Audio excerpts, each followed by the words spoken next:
Hey everyone, it's Michael GoosebumpsFan. Happy Good Friday. It's almost Easter weekend. Of course, this was supposed to be the weekend I was supposed to get married, so I'm kind of depressed over that a little bit. And decided to sulk my feelings in some Goosebumps. Many different videos that I should have posted today at some point, God willing. Or at least over the next couple of days. I'm trying to spend this 3-day weekend reading as much as possible, because again, quarantine is still going on, and I'm not getting married now until the end of the year, so got a lot of free time right now. But number one, even though it's Good Friday, please show some mercy on me. I still can't get a haircut anywhere because of all the shutdowns. I know the shirt doesn't match. It's the one I wore all last night when I was sleeping. And then I have my hat, because I need a hat, because I wasn't going to do my hair and wash my hair and all that just to make a video. So you're going to have to deal with a hat for right now, because I'm not ready to leave my house yet, and I'm not going to take a shower yet. Anyway, so I found some really cool things. The first video I wanted to make today was basically just my typical Goosebumps book haul. Of course, the first video for you guys today on Good Friday. I got a few things in the mail over the week, and there's kind of a couple of other things that were supposed to come in. And I looked, and apparently this whole weird mail thing that's going on right now, the United States Postal Service thing, sometimes they leave packages at my house, sometimes they don't. Sometimes they leave it at my fiance's apartment, sometimes they don't. They just send it back to the facility, so I have to try to get my hands on that at some point. I'm having a nightmare trying to track this stuff. I have like 5 packages at the postal office that I need to get my hands on, and not all of them are Goosebumps things, but still, just kind of drives me nuts that I have to keep doing this over and over again. But anyway, I do have 4 books this week for my Goosebumps collection. 3 are hardcover, 1 is paperback. I'll show you the paperback first. And this paperback is one of my absolute favorites. If you haven't read this book, it is one of my absolute dear favorites of Goosebumps. It is such a great book. So much fun, so enjoyable. It has some scary aspects. It has really, to me, some of the best Goosebumps comedy that's out there. This book, if you're a big fan of Marvel Goosebumps, or, excuse me, Marvel superheroes, not so much the films with the MCU, but like the old Stan Lee comics, especially things like the X-Men and Spider-Man. If you love things like that, and if you love the Universal monsters, this book will be for you. I have read this and have reviewed it here on my channel, as I said. Goosebumps, or Give Yourself Goosebumps, number 17, Little Comic Shop of Horrors. I love this book so much. This is my backup copy, because the first one, well, this is really going to be the one in my collection, because this is in fantastic condition. The first copy that I have is kind of torn up. It's a little wrinkled, and I think one of the corners on the back is torn off, I believe. I can't really remember, but I love this book. It is such a great book. If you want an easy to find, really great Give Yourself Goosebumps book, one of the most notable in the whole series, probably my personal favorite, like I said, of that series at the current moment, this is it. It's amazing. It's absolutely fantastic. I love it so much. I don't want to tell you too much in case you want to go into the book not knowing anything, but I even looked through here and there's like 1 folded page out of all of this. That really impresses me when I can find a Goosebumps book that came out during the 90s that is not completely destroyed like how a lot of them typically are. But yeah, fantastic. Little Comic Shop of Horrors. One of my favorites, easily. The next one is a hardcover, a library edition of Goosebumps. And this is one of the ones that are easier to find now because it's a newer book from the last, like, 10 years. This one is Goosebumps Horrorland number 2, Creep from the Deep. This is one of my favorites. It's another Deep Trouble book, for anybody who doesn't know. This is technically Deep Trouble 3. It doesn't connect directly with those first 2. Billy and Sheena are in this book, but this is a lot different compared to the first 2 books, and I love it. I think it's my favorite of the Deep Trouble series. I did it in my ranking video. I said it was my favorite. This is an amazing book. I did a review for it and everything. The main story, that first 100 pages of just the Billy and Sheena ghost pirates thing, is amazing. I love it. I think it is such a great, actually scary Goosebumps book. One of the scariest Goosebumps books out there, I would say. There are many of them, but this is one of the big ones for me. The sky is like weird outside. I keep seeing like flashes of lights. If you see that too, it's not just you, it's me too. It's like, I don't know, it's a weird windy day outside, so like the tree in my front yard's kind of like moving. You know, so like weird light beams are coming in through my window. But yeah, brand new hardcover, Creep from the Deep. This hardcover does that same thing I talked about in previous book hauls, about these library binding hardcovers are almost like they don't have the picture formatted perfectly. So like, there's kind of a blur. I don't think you can really see this on camera, but there's kind of like a blur around some of these shapes Not so much the monster itself, but like around here and around up here at the title where it says Goosebumps Horrorland, there's kind of a blurriness there in real life. It's almost like it's not printed as well as it could have been. But again, I'm assuming that's because they're taking the formatting of a picture for the paperbacks and just stretching it, and it doesn't work well. It literally does not work well at all. It doesn't look good. Even the back has this kind of weird haziness, blurriness to it that you can't see on camera from what I can tell here, but it's just odd looking, and it really kind of puts me off, even though I love the hardcovers and I'd buy them anyway because they're Goosebumps and because I want them as part of my collection for books that I really love.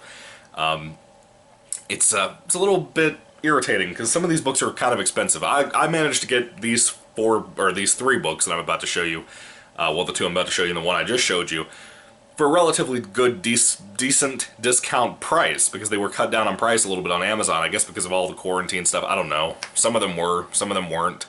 But that one was one of them that were cut down to like 10 bucks instead of 18, like the library editions pretty much are. And the only reason they're usually very expensive is because library editions and hardcover editions are supposed to last a lot longer than most Goosebumps books in paperback or anything like that, because of the binding, the glue inside of them. So that's kind of cool. Just be careful if you buy any of these. Just try to be careful about how much you spend. Be cautious about the pricing. You can get better prices on thrift books sometimes. I'm glad I got my hands on this one though, because I love Creep from the Deep. I'm a sucker for that one. The next one is one of my absolute favorites too. I've talked about this here on the channel as well. I pretty much reviewed all three of these hardcovers that I've gotten, and I've recently reviewed them as a matter of fact too. I really, really, really love the first book of Goosebumps Horrorland, Revenge of the Living Dummy. This one also has kind of a blurriness to it, more so than it is on camera in real life. I really enjoyed this a lot. I love the whole attic museum thing in the book. I love the way Slappy goes about certain things in here. There are certain things like "I'm a bad boy" that Slappy says in this that just get on my nerves. Now, it's explained why he says that, but I still don't like that part. I think that part's pretty bad. But this feels so much like the old classic Slappy books, like Night of the Living Dummy 1, 2, and 3, Bride of the Living Dummy. Not so much Slappy Nightmare, or Slappy's Nightmare, whatever. It doesn't really feel like that one, but it feels like the first four that I mentioned a lot, in a lot of ways, and it really kind of maintained that really good feeling of them, unlike Son of Slappy from the Most Wanted series. I really recommend this. I really like it a lot. I think it's a really good dummy book, just in general. And it's the introduction to the Horrorland franchise. I mean, once you finish that first 100 pages of its own standalone story about Brittany, as soon as you finish that, you actually have the little 40 pages that tie you into that big Horrorland story that go amongst all of the books of the Horrorland franchise that time round, and that era of Goosebumps. And this is, in my opinion, probably the best of the Horrorland segments that I've read out of these Horrorland books. I've read quite a few of the Horrorland books, not all of them, not even close to all of them, but this would probably be the best set of the 40 pages segment to that. So, I don't know. I really love Revenge of the Living Dummy. I couldn't recommend it enough. Sometimes, even though there's a lot of those Goosebumps Horrorland books, there's like 18 or 19 of those things, you can still find that one in paperback at Barnes & Noble a lot of the time. You know, amongst the newer books like Slappy World and Most Wanted and all that. And that kind of surprises me, because I figure that just being as old, that book came out in like 2008. So I'm a little surprised that like 12 years later you can still find that particular one in Barnes & Noble, which I think also speaks a lot about Slappy's popularity, number one, because of the 2015 film and the 2018 film, I think. Mainly the 2015 film, but also just that book in general must have been decent enough, because you don't have some of the other books that are still in print, like Bride of the Living Dummy. Sometimes it is, sometimes it's not. It recently came back a couple of years ago. It's kind of vanished again, so I don't know. You can probably find it in Target. That's where I found my copy of Bride of the Living Dummy's newer reissue, but Slappy's Nightmare, I don't think we'll ever get probably a re-release of that. You know, I don't know. Oh, I dropped the other one. The final book that I have is part of the Haunted Mask series. It is Goosebumps Horrorland, number 4, The Scream of the Haunted Mask. This is my least favorite out of the Haunted Mask series. And yet, at the same time, I would say it's probably one of the big books in Horrorland that I really enjoy. It's a very good, kind of oddly paced book. It has a very weird, kind of haunting, you know, because it's Haunted Mask, but kind of an actual haunting type feel to it. And I really like that. I thought the book was very good. Had a lot of creepy things, and especially the horse thing. The horse thing really got to me in some weird ways. The twist ending is kind of wild, you know, and I would say that the segment, from what I remember, of the Horrorland segment, where it ties into all these other books, I don't remember if it was great or not, so I can't really tell you much about that right now, but I do have a review of the whole book on my channel somewhere in case you want to check that out. And I also did a ranking video of all of the Haunted Mask books, you know, from best to worst, or worst to best, whatever. Scream of the Haunted Mask, very good. Again, that same problem, that kind of blurriness. That kind of bothers me a lot, the more that I buy these newer hardcovers. The older hardcovers do not have that. The older library editions do not have that. It's only the newer ones. So it's kind of a weird trait that I'm not a big fan of at the moment. But I still want to buy the ones that I really, really love, like Slappy's Evil Twin, or Slappy's Ghost, or anything like that, or Ghost of Slappy, whatever it was called. Books like that I will buy in hardcover. And old books that I love, I will buy in hardcover if I can find them, because I love that stuff.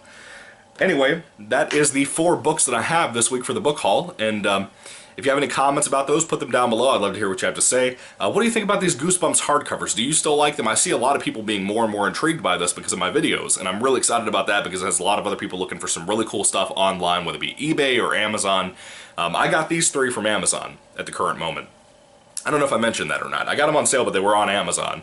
Anyway, what are your thoughts? Put them down below, guys. What did you think about Little Comic Shop of Horrors? Have you read that? Do you recommend it? I recommend it tremendously. I recommend all of these books that I showed in this video because all of them were good. At variant levels, but yeah, they were all good, in my opinion. Anyway, what are your thoughts? Put them down below, guys. Thank you for watching, and have a good Friday. Have a good Easter. You know, be safe. Apparently, we're still quarantined, so you can't go Easter egg hunting. That's odd. You can't even have a family dinner now, so it's an interesting year. Can't even have a wedding, you know? Anyway, thank you guys. God bless you. Goodbye.